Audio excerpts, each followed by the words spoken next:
नमस्कार साथियों।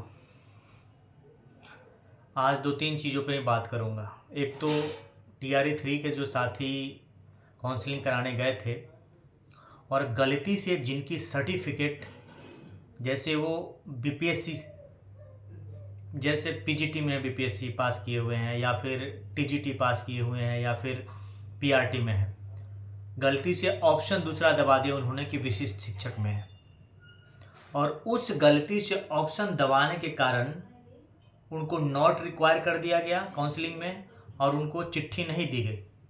जबकि हो सकता है ये फॉर्म फिलअप करने के दौरान जो फॉर्म फिलअप कर रहा था उनकी गलती रही होगी या मान लिया मिस्टेक से हो गया होगा ऐसा। इन लोगों को सरकार को एक और मौका देना चाहिए।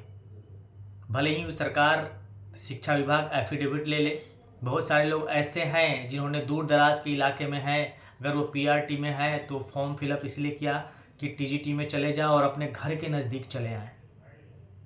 और ऐसे लोग हजारों में हैं, हर जिला मिला करके, एक दो नहीं है, जैसी सूचनाएं मुझे मिल रही है। और इनको नॉट रिक्वायर बता दिया गया है और इनकी एक तरह से काउंसलिंग सही से नहीं हो पाई और इनको नियुक्ति पत्र प्रोविजनल जो कल बांटा गया वो भी नहीं मिल पाया। अगर मेरी बातें पहुंच रही हो तो मैं तो आग्रह करूंगा कि इनको एक और मौका दिया जाए और बहुत जल्द दिया जाए, ताकि अभी जो 19-20 से काउंसलिंग होने वाली है उनके साथ इनका भी प्रोविजनल लेटर निकले जिस जिस ज़िला में इनको ज़िला अलॉट किया गया है। बहरहाल साथियों, आज शिक्षा विभाग का एक वीडियो देख रहा था, शिक्षा विभाग नहीं यूँ कहें कि ACS महोदय का, जिसमें उन्होंने कहा है कि इसी महीने में स्कूल अलॉट कर दिया जाएगा TRE 3 के साथियों को और अगले मंथ में यानी अप्रैल में उनको ट्रेनिंग में भेज दिया जाएगा। अगर ये आपाधापी है सरकार की, और दूसरी तरफ आज जो चिट्ठी निकला है शाम को, जिसमें कह रहे हैं शिक्षा विभाग कह रही है कि हम 2 दिन में नोटिस मांग रहे हैं, 2 दिन में रिक्तियां मांग रहे हैं हर जिला कार्यालय से, DO कार्यालय से, और 13 तारीख से रेंडमाइजेशन शुरू करेंगे स्थानांतरण के लिए। एक लिस्ट निकालने में लगभग 1 सप्ताह उनको लगेगा रेंडमाइजेशन के द्वारा। तो ये तय है कि रेंडमाइजेशन के द्वारा अगर लिस्ट निकलेगा तो सभी लोगों का होगा जिन्होंने अप्लाई किया है, उसमें आप छांट नहीं पाएंगे या फिर ये दूरी तय नहीं कर पाएंगे कि कितने लोगों का हुआ। मिनिमम दूरी का क्राइटेरिया जो अनुमान जो लोग लगा रहे थे, मैसेज वायरल कर रहे थे कि इतने से कम किलोमीटर वाले का नहीं होगा, वो सब क्राइटेरिया इसमें आ नहीं पाएगा। रेंडमाइजेशन में सारे लोग होंगे, फिर बाद में देखा जाएगा कि जिन जिन लोगों ने जहाँ जहाँ अप्लाई किया था वहाँ सीटें हैं खाली या नहीं हैं। जिनके यहाँ रिक्तियाँ नहीं होगी उनके लिए फिर बाद में सोचा जाएगा, जैसा कि 7 फरवरी के नोटिस के द्वारा शिक्षा विभाग ने सूचित किया है। अगर इस महीने में शिक्षा विभाग स्थानांतरण कर रही है तो अगर रुक जाती, कम से कम इस महीने भर, मार्च भर रुक जाती और TRE 3 के साथियों को अप्रैल में अगर देती तो ये स्थानांतरण की प्रक्रिया के लिए अच्छा रहता। उनको अप्रैल में स्कूल अलॉट किया जाता, क्योंकि स्कूल अलॉट के लिए रिक्तियों की कमी नहीं होगी। जहाँ भी सीटें खाली होगी जिला में TRE 3 के साथियों को सीटें अलॉट हो जाएंगी। लेकिन स्थानांतरण के लिए जहाँ जिन लोगों ने अप्लाई किया है वहाँ रिक्ति होना ज़रूरी है।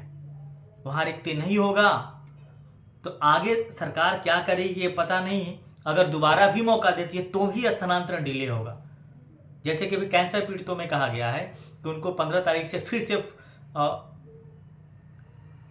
भरवाया जाएगा जहाँ जहाँ वो चाहते हैं।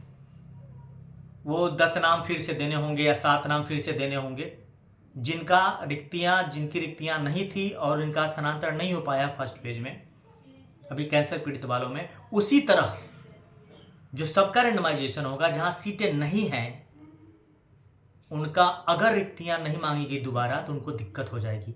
इसीलिए स्थानांतरण पहले ज़रूरी है।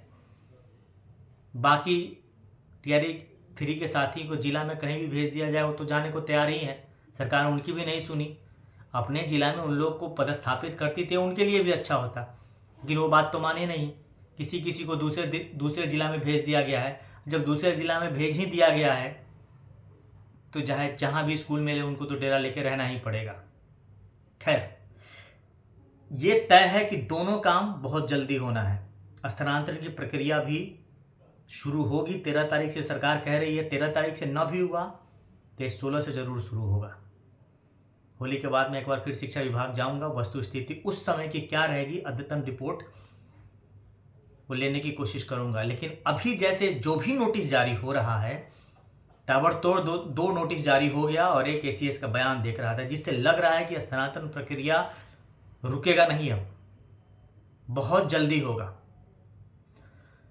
अब वेतनमान की बात है साथियों। आज विधानसभा में एक माननीय विधायक ने सवाल उठाया था, जो सरकार ने एग्रीमेंट किया था बिहार सरकार के राजकर्मियों के साथ कि उनको केंद्र में जो सेंट्रल वेतनमान है वो भी बिहार के राजकर्मियों को दिया जाएगा। ये एग्रीमेंट हुआ था 1997 में, लेकिन उनको वेतनमान नहीं दिया जा रहा है। जैसे खास करके हम लोगों को बीपीएससी शिक्षकों को वेतनमान नहीं दिया जा रहा है। कुछ एक जो पुराने हैं, जो 99 में हैं, 99 में ज्वाइन किए बीपीएससी शिक्षक, जो 2003 में ज्वाइन किए बीपीएससी शिक्षक, उनको वेतनमान मिल रहा है। जो एग्रीमेंट था सरकार का उसको फुलफिल नहीं कर रही है। तो ये आज एविडेंस पता चला है और ये एविडेंस कोर्ट में भी काम करेगा। और पहले भी मैंने आपको बताया था कि केस हम हर हाल में जीतेंगे वेतनमान का। भले ही सरकार सुप्रीम कोर्ट जाए सिंगल बेंच भी जीतेंगे और डबल बेंच भी जीतेंगे सुप्रीम कोर्ट में, तो लड़ाई होगी सुप्रीम कोर्ट तक। इसलिए मैं तमाम साथियों से कहा हूं कि आप लोग एकजुट होकर के सभी बीपीएससी शिक्षक साथी एक साथ रहें। आपका कोई साथ नहीं देने वाला है।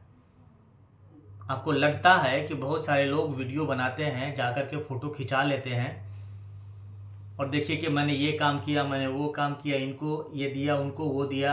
आप देखिए कि काम क्या हो रहा है।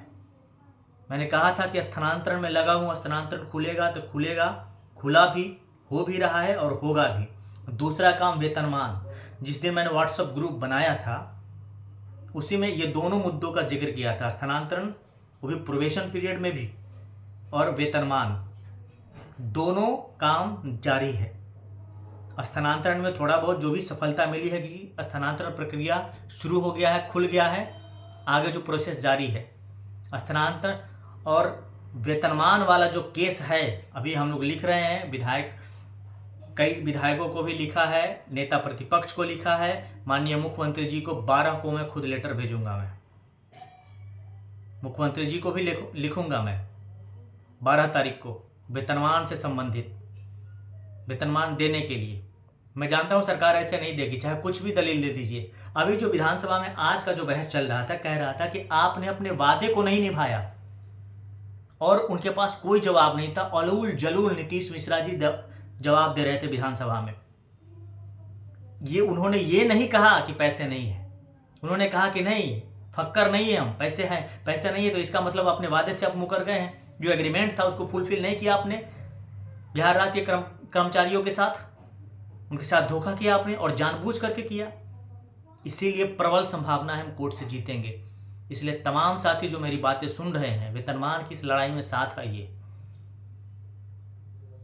डिस्क्रिप्शन बॉक्स में मैं लिंक डाल रहा हूं, उसमें जुड़िए। और केस की ड्राफ्टिंग संभवतः 16 या 17 से शुरू कराऊंगा। मार्च लास्ट वीक तक फाइल करने की योजना है। आगे देखते हैं क्या हो पाता है। तो जो काम लेकर के आया था मैं, स्थानांतरण वाला और वेतनमान वाला, दोनों पे काम कर रहा हूं।